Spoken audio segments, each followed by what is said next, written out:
Komatu kuliko makuno ndikukongola. Ukayang'ana uko umachita kubeba, kuyang'ana sija hilo umachita kubeba. Ndiye kukumabwera ati akazi tokongola wawa. Tona ntontowe. Ndiye akundiyang'ana akuyang'ana chana. Akuna ruma akusilira mavalidwe anga. Ndikuziwa nditi mwerekeza kuti apopo oseho ndi akazi anga. Oseho andilola siku limodzi. Ndio nene bayo akumuza nzakeyo. Inapinto ndi banja basi. Chaka cha mawa ndi banja basi. Ndimuone pano ndi December. Chaka cha mawa chafika kale. Ndio kuti ndiye kwati basi.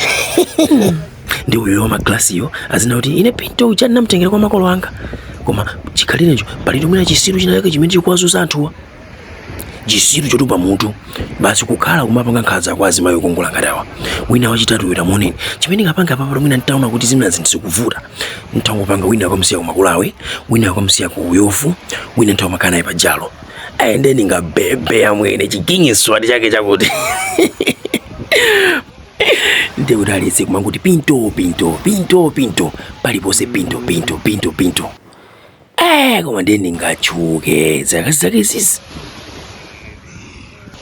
Kutoko pali upo sizi kuziwa kuti mamuna ondine ndili panono. Zangukhala upo sizi kuziwa.